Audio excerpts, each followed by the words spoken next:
You ever build something wholesome like a treehouse and accidentally trigger a federal investigation? Yeah, me neither, until last June. My name is Mason Crowley, and this is the story of how a backyard project, some misunderstood blueprints, and an ex-CIA neighbor named Glenn almost landed me in the no-fly zone. I had just moved to Elk Pines Ridge, a quiet mountain neighborhood where every mailbox is carved from cedar, and everyone's got at least one welcome y'all sign. I was excited to finally use my carpentry hobby for something meaningful, a treehouse for my nieces. No Wi-Fi, no screens, just a rope ladder, a telescope, and some board games. Classic childhood. That was the plan. I bought reclaimed lumber, solar lanterns, even a pirate flag. I drew up designs by hand. But I made one mistake printing out my cousin's architectural software mock-up, which included technical terms like elevated surveillance deck and interior bunk staging. Harmless, nerdy language. But Glenn, my neighbor across the ravine, saw things differently. Glenn Sanderson was the kind of guy who still cleaned his mailbox with a toothbrush and used walkie-talkies to maintain comms with his wife during grocery trips. Former CIA, according to local rumor.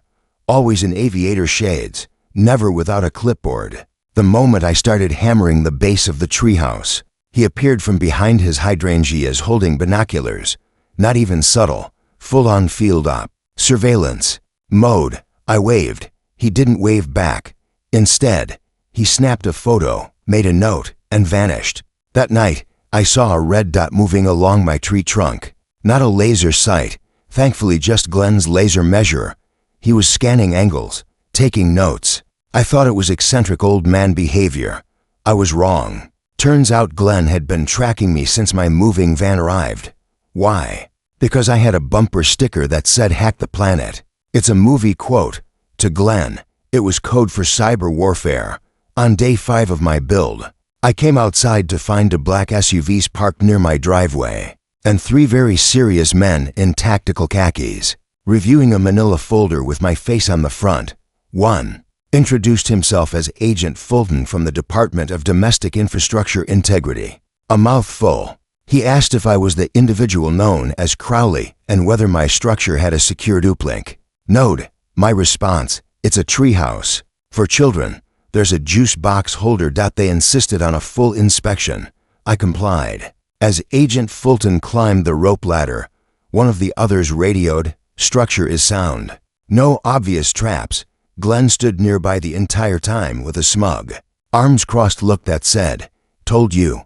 I watched in disbelief as Agent Fulton pulled out the blueprints Glenn had submitted, my original mock-up, with his own annotations in red ink like possible sniper post and observation nest. When I pointed out the telescope and the pirate flag, Fulton raised an eyebrow and said, "Sir, your neighbor submitted a satellite image showing a shadow pattern resembling a forward operating base." The mood shifted when my niece came outside, in a unicorn helmet, asking if the treehouse guards were here to play freeze tag. The agents softened immediately. One smiled.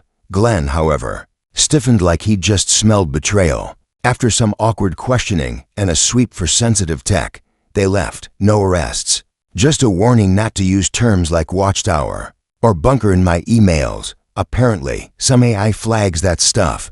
I thought it was over. It was in single quotes the Elk Pines Hoa, led by an ex-attorney named Sheila, whose personality resembled dry toast soaked in vinegar, decided to review the matter formally.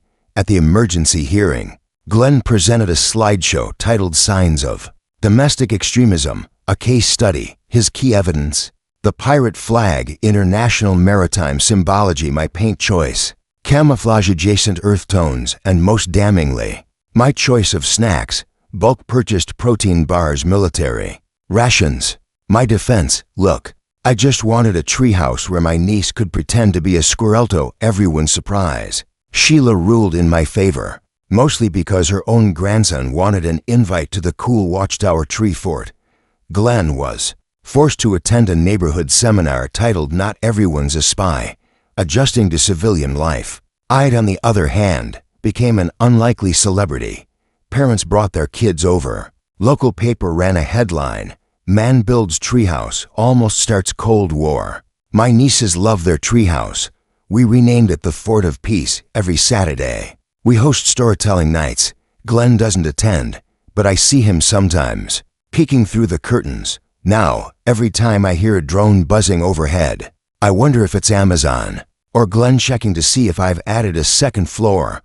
Moral of the story: sometimes building a treehouse means rebuilding a neighborhood. And maybe, just maybe, don't print blueprints with phrases like defense perimeter if your neighbor once trained spies in Belarus.